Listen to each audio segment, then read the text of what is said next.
You pay $120 for a sneaker that costs $12 to manufacture. And that gap isn't a secret, it's the entire business model. Let's start with the raw materials. A typical athletic shoe uses about half a pound of rubber, synthetic leather, mesh, foam cushioning, and thread. When a factory in Vietnam or Indonesia buys these inputs in bulk, the material cost lands somewhere between $4 and $6 per pair. That's Exhibit 1. The physical stuff in your shoe is genuinely cheap. Labor is Exhibit 2.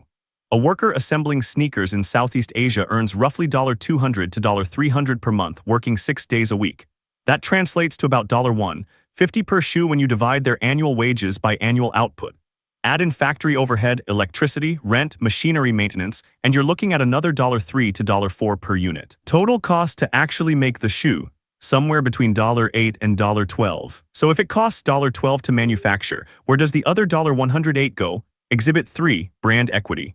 Nike, Adidas, and Puma don't just sell shoes, they sell identity, aspiration, and trust built over decades. A swoosh on the tongue signals something your brain learned to value long before you put it on. Then there's marketing. Major brands spend 10 to 15% of retail price on advertising alone. That's $12 to $18 per shoe, funding celebrity endorsements, Instagram campaigns, and billboards you see every day. It's invisible, but it's baked into every purchase. Distribution and retail markup are Exhibit 4. The shoe travels by container, ship, truck, and plane to a warehouse, then to a store. Retailers typically mark up wholesale cost by 100 to 150%.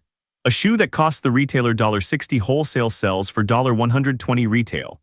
That's how store rent, staff wages, and profit get funded. Finally, Exhibit 5, research and development. Cushioning technology, materials science, durability testing, it takes millions annually to stay competitive. That cost gets spread across thousands of shoe units. It's not visible, but it's real. So that's why sneakers cost what they do. The $12 manufacturing base is just the foundation. Marketing, brand trust, distribution infrastructure, retail overhead, and R&D stack on top.